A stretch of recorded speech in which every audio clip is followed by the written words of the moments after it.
नमस्कार, मैं मोन्टू राजा, anti corruption India से स्वागत है आपका। इस समय जंतर मंतर में मौजूद हूँ। मेरे साथ जो हैं मेंबर ऑफ पार्लियामेंट लोकसभा हीरा जी मौजूद हैं, जो कि इस तमाम जो स्टूडेंट्स आए हैं उनको समर्थन देने आए हैं। तो सर ये बताएं, अभी जो है असम से स्टूडेंट्स लोग आए हैं और तमाम जो परेशानी है वहाँ पे, चाहे बुलडोज किए जा रहे हो चीज़ें, मदरसे का इशू हो या फिर इनका एक साथी की हत्या कर दी गई, इन तमाम इश्यूज पे यहाँ पे तमाम सैकड़ों की तादाद में लोग आए हैं। कैसे देखते हैं, क्या समर्थन है? ये सिर्फ हमारा अभी एबीएमसी का जो नेता था लफीकुल इस्लाम, उसका ये क्या नहीं है, ये सारा असम का जो सिचुएशन उसको बदलाता है। लफीकुल इस्लाम को जैसे मारा गया है दिन दोपहर में, सीबीआई ने केस ले लिया और चार्जशीट भी दे दिया और उसके बाद जो जो इन्वॉल्व है उसको नाम भी बताया, लेकिन अभी पकड़ नहीं पाया। मैं इस मुद्दे को पार्लियामेंट में उठाया भी है। और सिर्फ ये नहीं है, असम में लगभग बोडोलैंड मूवमेंट के दौरान लगभग 25,000 से ज्यादा लोग मारा गया और लगभग 10 लाख से ज्यादा लोग बेघर हुआ था, चाहे माइनॉरिटीज हो, चाहे आदिवासीज हो, चाहे बंगाली हो, चाहे अदर कम्युनिटीज हो।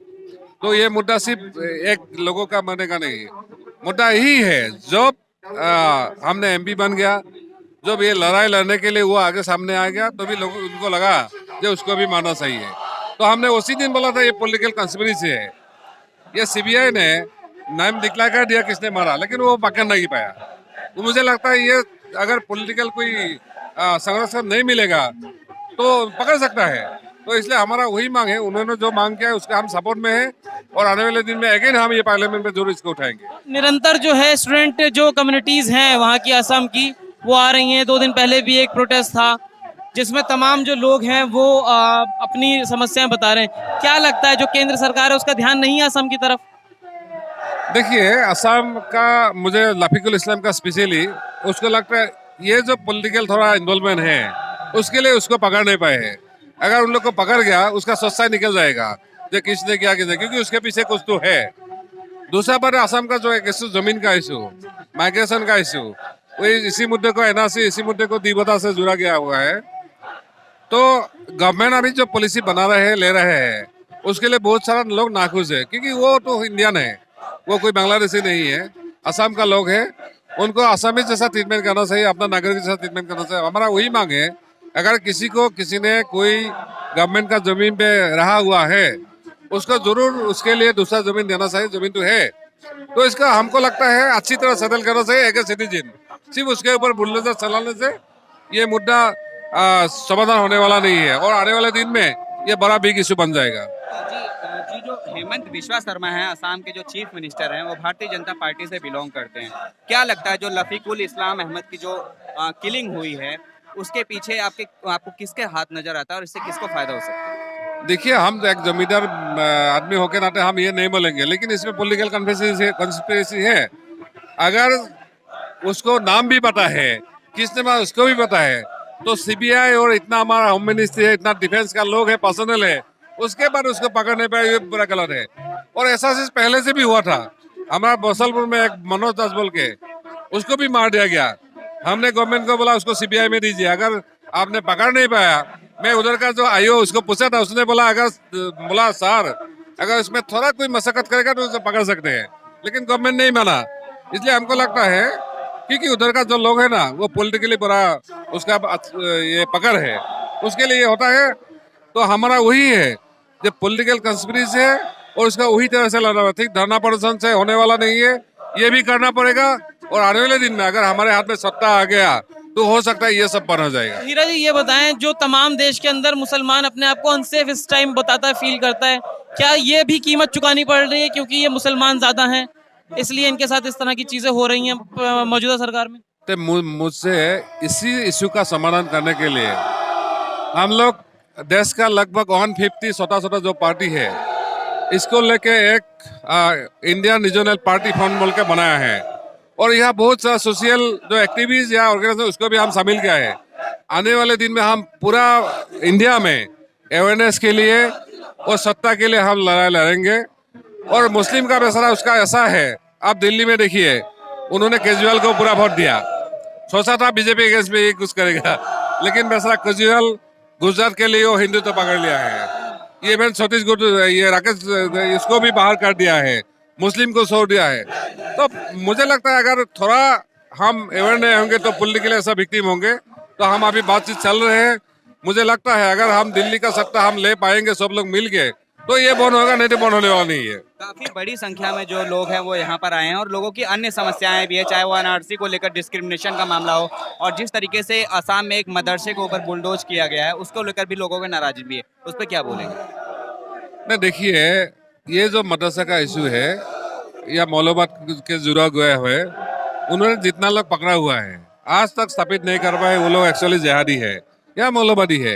हो सकता है हिंदू में भी, मुस्लिम में भी कुछ जिहादी लोग है, हो सकता है, लेकिन उसके लिए अगर आप गवर्नमेंट चलाए, आपके पास पुलिस है, आपका पास इंटेलिजेंस है, तो उसको सबूत के साथ पकड़ के ये स्थापित करना चाहिए। लेकिन लोगों के गलत फहमी होगा या गलत मैसेज जाएगा, तो इन चीजों में कुछ होने वाला नहीं है, देश का माहौल खराब होगा। लेकिन किसी आदमी के क्राइम के लिए पूरे मदरसे को बुलडोज कर देना क्या सही है? वही बोला है, ये देश का माहौल खराब करने से अलावा कुछ होने वाला नहीं है, हमको लगता है। और आप देखिए, जो कोर्ट में जाता है वो बोलता है हम ऐसा नहीं किया है, ये क्या है। आप देखिए, जो गुरुकुटी में जो भी हुआ उसको भी बोला है ये तो पूरा असम का लोग है। तो मुझे इसलिए यही मानना है, ये अगर असम का लोग है तो देश का लोग है, तो देश का नागरिक जैसा उसको ट्रीटमेंट करना चाहिए, ना कि हिंदू मुस्लिम बोल के उसको ट्रीटमेंट करना चाहिए। ये नहीं होना चाहिए। क्या संदेश देना चाहेंगे जो प्रेजेंट गवर्नमेंट है उसको, और तमाम आसाम के जो लोग हैं उनको क्या कहना चाहेंगे इस तमाम मुद्दे पे? मुझे गवर्नमेंट से ज्यादा हमारा लोगों से फिक्र है। मैंने सबको बोला है, आने वाले दिन के लिए हमको सबको तैयार होना है। अगर सत्ता आपके पास है तो कोई कुछ करने वाला नहीं है। तो इसलिए हम, चाहे असम का हो चाहे दिल्ली का हो, उसी में, क्योंकि उन्होंने हमको एमपी बनाए हैं, हमारा भाई ये दायित्व है जो हम इसी चीजों के ऐसा करके लड़े जो में रिजल्ट निकलते हैं। धरना प्रदर्शन भी करना, रोड में उतरना पड़ेगा, लेकिन उसके साथ ही पॉलिटिकल पावर लेने के लिए आपको कुछ तो करना पड़ेगा। एक और एनआरसी का सवाल है अभी मेरा। एनआरसी का मामला अभी जो ठंडा है, लेकिन लोगों की अभी भी नाराजगी है कि एनआरसी के तहत बहुत से लोगों के साथ जो है डिस्क्रिमिनेशन करके उनको जो है उनके ऊपर आरोप लगाया कि वो इस देश के निवासी नहीं है, बांग्लादेश के निवासी उनको बोला गया। उस पर क्या कहेंगे आप? और आगे जो है एनआरसी अगर फिर से लाई जाती है तो उस पर क्या सोचते हैं? अभी देखिए, ये जो मुद्दा है सिर्फ इंडिया में असम का नहीं है, वो बांग्लादेश में वो बहुत गलतफहमी हुआ था। उसमें भी बहुत सारा लोग पूछता था यहाँ कैसे क्या लोग जाएंगे वहाँ पे। वो लोग को भी मानना है हमारा इतना छोटा कंट्री है कि अगर 50 लाख लोग जाएगा तो क्या होगा। अभी जो एक्सक्लूड हुआ है 19 लाख, उसमें तो ज्यादातर हिंदू निकला है। मुझे लगता है ये बीजेपी का गले का हड्डी बन गया है, क्योंकि जो निकला है वो लोग एक्चुअली हिंदू बंगाली है और पूरा बीजेपी का 100% सपोर्टर है। मैंने इसलिए पार्लियामेंट में ये इशू को उठाया, अगर उन लोग फॉरेनर है, विदेशी, उसको भगा दीजिए। अगर नहीं है तो उसको इतना ऐसा ट्रीटमेंट नहीं करना चाहिए, उसको सेटल करना चाहिए, चाहे जैसे भी करे, बातचीत करके या करके इसे करना चाहिए। तो फिर इस इशू को और कोर्ट में आप लोग आगे, पता है पहले 71 था, अभी 51 करने के लिए कोई लोग लड़ रहे हैं। मुझे लगा है ये माहौल सिर्फ खड़ा करेगा, उसके कुछ हासिल होने वाला ही है नहीं है। हम लोग चाहते हैं देश का लोग एक साथ जुड़े रहे। फॉरेनर से, विदेशी शक्ति से आप लड़ाई के लिए उसको तैयार होना चाहिए।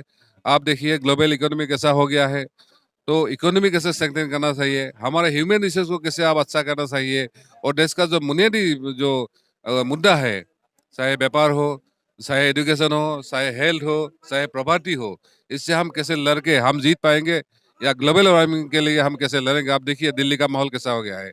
आज दिल्ली में अगर आप रहेगा, हम रहेगा, हमारा बच्चा रहेगा, कल ऐसे ही 10 साल उसका कम पड़ जाएगा। तो ऐसा चीजों में हमको लड़के मिल के लड़ना चाहिए, ताकि ये हिंदू मुस्लिम या रेशियल या कम्युनल इसमें लेने वाला चाहिए। शुक्रिया सर। Thank you. तो तमाम जो जानकारी है वो आपने सुनी। नवा कुमार सरानिया जो हैं, हीरा जी के नाम से मशहूर हैं, मेंबर ऑफ पार्लियामेंट हैं लोकसभा से। तो तमाम उन्होंने अपने जो विचार हैं वो रखे हैं, कैसे वो समर्थन दे रहे हैं और जो मौजूदा सरकार है किन मुद्दों पे और किन चीज़ों पे मौजूदा सरकार को ध्यान देना चाहिए। कितने आप सहमत हैं और क्या अपने विचार रखते हैं, कमेंट द्वारा अपने विचार हमसे आप साझा कर सकते हैं। अगली अपडेट के साथ आपके सामने फिर प्रस्तुत होंगे। नमस्कार। सब्सक्राइब करें हमारे YouTube चैनल को और बने रहें हमारे साथ।